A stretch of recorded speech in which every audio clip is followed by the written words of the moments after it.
এই নববর্ষে এনসিপি একটা প্রোগ্রাম আয়োজন করেছে এবং সেটা বেশ আলোচনার বিষয় হয়েছে, বিশেষ করে যারা রাজনীতির খোঁজ খবর রাখেন, রাজনীতি বুঝতে চান, রাজনীতি বিশ্লেষণ করেন।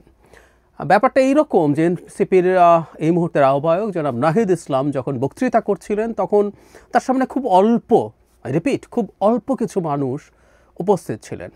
ওটা এখানে একটা সাংস্কৃতিক অনুষ্ঠানও ছিল, সেখানেও যে খুব বেশি লোক সমাগম হয়েছে তা না। ফলে এটাকে কেন্দ্র করে একটা আলাপ সামনে এসছে, সেটা হলো এনসিপি কি তাহলে জনগণের মধ্যে যথেষ্ট সমর্থন তৈরি করতে পারছে না? উত্তর যদি ইয়াস হয়, কেন পারছে না? তার আগে একটা কথা বলে রাখা দরকার যে নববর্ষের দিন এই ধরনের একটা প্রোগ্রামে বক্তৃতা করছেন, সেটা খুব মানুষ শুনবে, সেটা খুব হবার কথা না। অ্যাট দ্য সেম টাইম সারা ঢাকায় বিভিন্ন জায়গায় অনেক অনুষ্ঠান হচ্ছে, সুতরাং এই অনুষ্ঠানে কিছু কম উপস্থিতি থাকতে পারে। কিন্তু তারপর আমি বলতে চাই যে এনসিপি যখন ঘোষণা করছে তারা এই ধরনের একটা অনুষ্ঠান নববর্ষের দিন আয়োজন করছেন, তাদের কর্মী সমর্থকরা গেলেও সেইখানে আরও অনেক বেশি মানুষ হবার কথা ছিল, কিন্তু সেটা হয়নি। ধারণা করা যেতে পারে যে তাদের জনসমর্থন যা গড়ে ওঠার কথা ছিল সেটা সম্ভবত গড়ে উঠছে না। শুরুতে আরেকটা কথা একটু বলে রাখতে চাই, আমি এই দলটার আমি খুবই সিরিয়াস ওয়েল উইশার। আপনাদের অনেকের হয়তো বিশ্বাস হবে না, কারণ কিছু কিছু পয়েন্টে তাদের আমি এক ধরনের সমালোচনা করেছি, সেটা আসলে শুভাকাঙ্ক্ষী হিসেবে করেছি, যদিও অত্যন্ত বাজে ধরনের রিয়াকশন পেয়েছি, অন্তত অনলাইনে। আমি জানি না তারা কিভাবে এই দলটার সাথে কানেক্টেড বা কতটুকু কানেক্টেড, কিন্তু পেয়েছি। কিন্তু আমি ওয়েল উইশার, এবং ওয়েল উইশার হওয়ার প্রধান কারণটা আমি আগেও বলেছি, আবার একটু বলে দেই। এই মুহূর্তে বাংলাদেশের পলিটিক্যাল স্ফিয়ারে প্রধান রাজনৈতিক দল হিসাবে বিএনপি আছে। এটা সেন্ট্রিস্ট একটা রাজনৈতিক দল, সেন্টার রাইট এক ধরনের ছিল, কিছুটা বিবর্তন হচ্ছে, এটা পুরো কেন্দ্রে বা কোথায় যাবে, কিন্তু এটা অন্তত রাইটিস্ট কোনো দল না। এবং আমি ব্যক্তিগতভাবে চাই ভবিষ্যতের বাংলাদেশে এই দলটার প্রতিদ্বন্দ্বী হিসাবে কোনো ইসলামী আইডেন্টিটি পলিটিক্স করা রাজনৈতিক দল না দাঁড়াক। এটার জন্যই এই যে ভ্যাকিউম আছে, সেটার জন্যই এনসিপি গ্রো করা এবং শক্তিশালী হয়ে ওঠাকে আমি মনে প্রাণে সমর্থন করি। আমি চাই তারা ভালো করুক, কিন্তু আপাত দৃষ্টিতে মনে হচ্ছে তারা আসলে যেমন করার কথা তারা তেমন করছেন না। প্রশ্ন হচ্ছে কেন? অনেকগুলো বিষয় আছে। একটা কিছুদিন আগে একটা ঘটনার পরিপ্রেক্ষিতে আমি একটা ভিডিও করেছিলাম, সেটা হলো এনসিপির একজন গুরুত্বপূর্ণ নেতা সামান্তা জনাব খালেদ মহিউদ্দিনের সাথে একটা টক শো করেছিলেন। সেখানে তিনি যে জবাব দিয়েছিলেন, যেভাবে তিনি তাকে ডিল করতে চেয়েছেন, ফেস করতে চেয়েছেন, সেই প্রসঙ্গে আমি একটা কথা বলেছিলাম, শুধুমাত্র মধ্যপন্থী রাজনীতি করতে চাই এটা বললে আসলে হবে না। মধ্যপন্থাও ইটসেলফ ইজ এ স্পেকট্রাম, সেদিন বলেছিলাম। এবং এনসিপিকে তার মধ্যপন্থাটাও কী ধরনের মধ্যপন্থা, কোন জায়গার মধ্যপন্থা, সেই জিনিসটা তাদেরকে স্পষ্ট করতে হবে। আর যখন কেউ মধ্যপন্থার রাজনীতি করেন, তখন তার মধ্যপন্থার রাজনীতিটার আলোকেও সমাজের বিভিন্ন রকম ডিবেটে তাকে অংশ নিতে হয়, তাকে তার মতামত জানাতে হয়। সামান্থা সেখানে যে মতামতগুলো আসলে এড়িয়ে যাবার চেষ্টা করছিলেন অনেক ক্ষেত্রেই। আমি আবার একটু স্মরণ করিয়ে দেওয়ার জন্য বলি, সেটা হলো ধরুন রমজানে কেউ খাচ্ছেন, তাকে রেস্টুরেন্ট থেকে বের করে এনে তাকে কান ধরে উঠবস করানো হচ্ছে। দ্ব্যর্থহীন ভাষায় মুহূর্তের মধ্যে জবাব দেবার কথা ছিল, বাংলাদেশ রাষ্ট্রে এটা হতে পারবে না। এনসিপি যে রাষ্ট্র গড়তে চায় সেখানে এটা কোনোভাবেই নেওয়া যাবে না। সহজ সরল একটা উত্তর, কিন্তু না, সেখানেও আমরা দেখলাম তাদের মধ্যে, আমি জানি না এই দ্বিধাটা শুধু তার মধ্যে নাকি তাদের দলের মধ্যে আছে, এই জিনিসগুলো আসলে হলে হবে না। তাদের খুব দ্রুত তাদের একটা পলিটিক্যাল অবস্থান ঠিক করতে হবে, সেটা তাদের এখনও হয়ে ওঠেনি। ফলে তাদের রাজনীতিটা কি সেটা এখনও খুব স্পষ্ট না মানুষের সামনে। একটা রাজনৈতিক দল যখন তৈরি হয়, তার রাজনীতিটা কি সেটা আস্তে আস্তে মানুষ জানতে চাইবে। অ্যাট দ্য সেম টাইম তারা অন্তত, অবশ্য আমি দুটো এজেন্ডা সেটিং, পলিটিক্সের মাঠে আমি প্রায় বলি যে তারা এজেন্ডা তৈরি করতে হয়, পলিটিক্যাল ইস্যু তৈরি করতে হয়। ইস্যু তৈরি করাকে আমরা এভাবে বলতে চাই না যে জাস্ট ঘাট ধরে কিছুকে ইস্যু বানানো, কিন্তু ইস্যুও বানিয়ে তুলতে হয়। কেউ একজন কোনো একটা কিছু মন থেকে পছন্দ করে, চায়, কিন্তু সেটাকেও পলিটিক্সের মাঠে যখন কেউ আসে, তাকে ইস্যু হিসাবে মাঠে এটাকে ইস্যু করে তুলতে হয়, মাঠে আনতে হয়, এবং সেটার মাধ্যমে জনগণের সাথে কমিউনিকেট করতে হয়। এনসিপি সোফার দুটো ইস্যু নিয়ে মাঠে নেমেছে, আমি দুটোকে ভালো মনে করি, সঠিক মনে করি, অ্যাপ্রিসিয়েট করি। একটা হচ্ছে সংস্কার। এখন সংস্কার যে ইস্যুটা আছে সেই ইস্যুটা এডুকেটেড কনসাস মিডল ক্লাস, বিশেষ করে আরবান মিডল ক্লাস, এই সংস্কার ইস্যুটাতে আসলে কানেক্টেড হয়। আমরা দীর্ঘদিন থেকে আমাদের সমাজে সংস্কার বিষয়ক আলাপ আলোচনা ছিল, ফলে এই শ্রেণীটার সাথে কমিউনিকেট করার জন্য এই ইস্যুটা ভালো, তারা এটা করছেন। আর একেবারে কম শিক্ষিত, অশিক্ষিত বা পড়াশোনা মানে আমি অক্ষর জ্ঞানের কথা বোঝাচ্ছি, নেই থেকে শুরু করে অতি উচ্চশিক্ষিত মানুষের মধ্যেও আওয়ামী লীগ গত 15 বছরে বাংলাদেশকে যে জায়গায় নিয়ে গেছে, সেই কারণে আওয়ামী লীগের প্রতি তীব্র ক্ষোভ আছে। ফলে আওয়ামী লীগ নিষিদ্ধ করা বা তার বিরুদ্ধে অ্যাকশন নেওয়া, বিশেষ করে নিষিদ্ধ করার যে অবস্থান নিয়েছেন, এটাও পলিটিক্যাল এজেন্ডা হিসাবে তাদের জন্য বেশ ভালো, এবং আওয়ামী লীগের বিচারের ক্ষেত্রেও তারা খুবই কঠোর অবস্থান নিয়েছেন। সো এগুলোকে তারা যদি ঠিকঠাক মতো ক্যাম্পেইন করতে পারেন, সেগুলো আসলে জনগণের সাথে কানেক্ট করবে বলে ধারণা করা যায়। এভাবেই আসলে জনগণের সাথে কানেক্ট করতে হয়।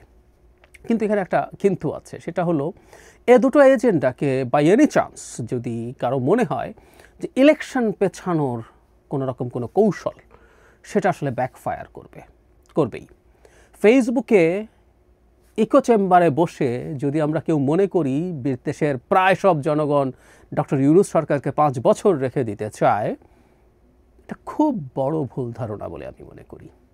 আমিও চারপাশে দেখি, এমনকি শুধু ফেসবুক না, আমি আমার আশপাশে ভার্চুয়াল না, আমরা বলি না ভার্চুয়াল না, অ্যাকচুয়াল জীবনেও আমি কিছু কিছু মানুষকে দেখছি যে এই সরকার 5 বছর থেকে গেলে কি সমস্যা, এটা কিন্তু আমরা এটা সেটা করিয়ে নেব, এই পারসেপশন নেই তা না, কিন্তু এটাই মেজরিটির চিন্তা।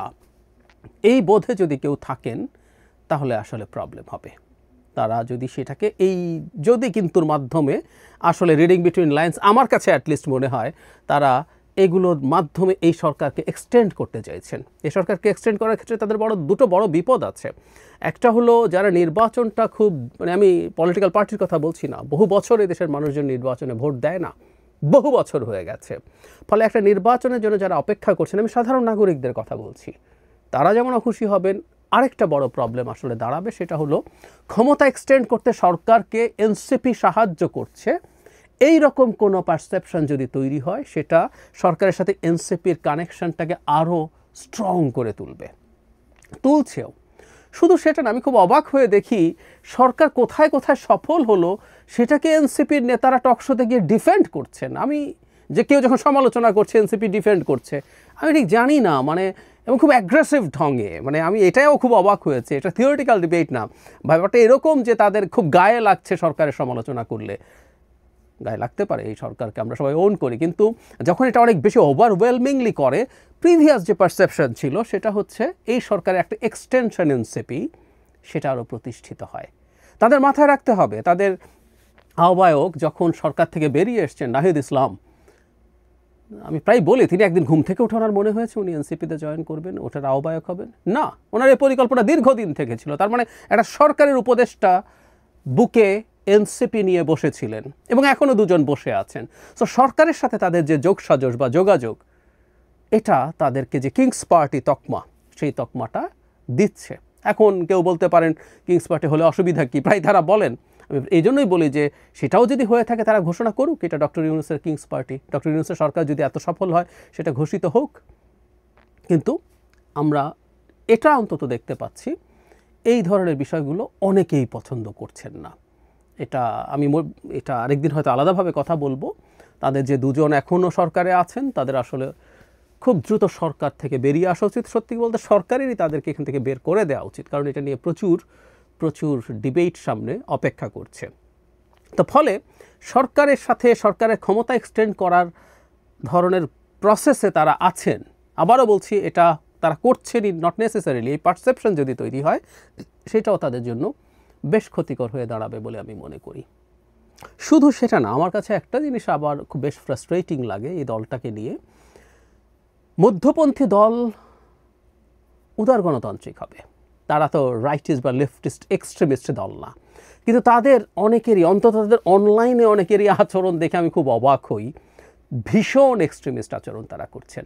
কেউ কাউকে কারণ তাদের সমালোচনা করলে, আমি শুধুমাত্র আম সমর্থকদের মন্তব্যের কথা বলছি না, গুরুত্বপূর্ণ অ্যাক্টিভিস্টরা যেভাবে ভিন্ন মতের উপরে তারা বিভৎস রকম আক্রমণ করছেন, তাতে তাদের গণতান্ত্রিক মানসিকতায় প্রবলেম আছে মনে হবে। এবং একটা কথা মনে রাখা দরকার, রাজনীতিতে শত্রু বাড়িয়ে খুব ভালো হয় না, খুব ভালো হয় না। অন্তত সেই মানুষগুলোকে শত্রুতে পরিণত করা উচিত না, যেই মানুষগুলো আসলে তাদেরকে অন্তত শত্রুতার দৃষ্টিতে দেখছে না। সমালোচনা করার শত্রুতার দৃষ্টিতে দেখা একই না।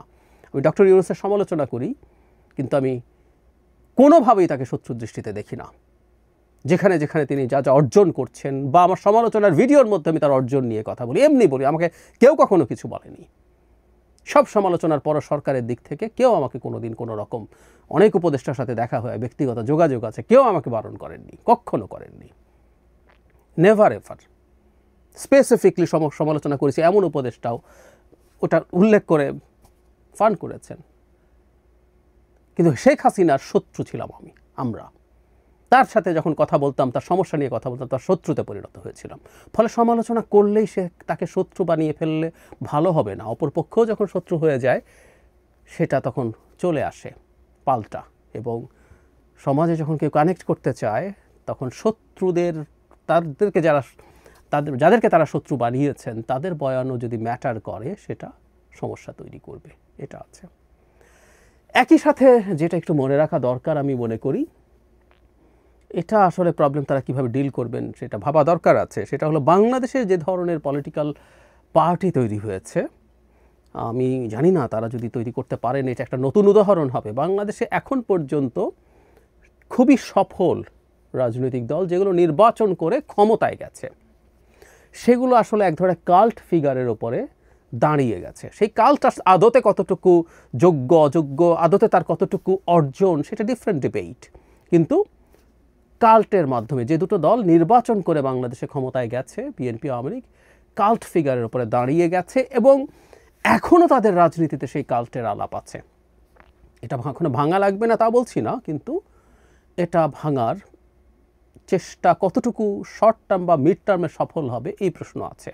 কারণ আমরা যে গণতান্ত্রিক সমাজ গড়ার চিন্তা করি, সেটা থেকে আমরা আরও অনেক পিছিয়ে এসেছি।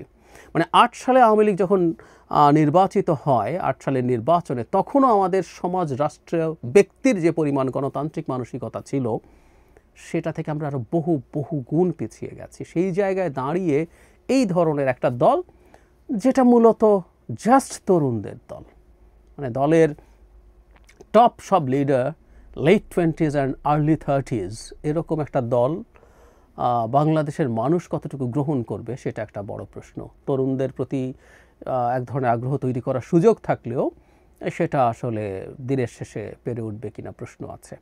সো এই রকম এতগুলো চ্যালেঞ্জ নিয়ে আসলে একটা দলের পক্ষে গড়ে ওঠা, বেড়ে ওঠা খুব সহজ না। আরেকটা বড় ঝুঁকি তারা নিজেরা নিজেদের জন্য তৈরি করেছেন, যেটা আমি প্রায় বলি। অনেকে বলেন যে এই দল ওই দল, এটার সমালোচনা না কেন, ওটার সমালোচনা কেন। আমি এটা জবাব দিয়েছি। ধরুন বিএনপির চাঁদাবাজি, বিএনপির বিভিন্ন জায়গায় দখলবাজি নিয়ে আলোচনা হয়, জেনুইনলি এটা আছে। এটার সবচেয়ে বড় প্রমাণ, বিএনপি ২,০০০-২,৫০০ মানুষ বহিষ্কার করেছে। তার মানে বিএনপি নিজেও মনে করে এটা আছে, এবং এই সংখ্যা আরও বেশি আছে যারা এখনও বহিষ্কৃত হয়নি। I agree with that. কিন্তু প্রায় যে কথাটা বলছি, যে দলটা ইসলামের নামে রাজনীতি করে, বা যে দলটা, এটাও জরুরি কথা, নতুন বন্দোবস্তের কথা বলে, তার কোনো অনিয়ম, তার কোনো ফিনান্সিয়াল ট্রান্সপারেন্সির অভাব, সেটাকে মানুষ ভিন্নভাবে দেখবে।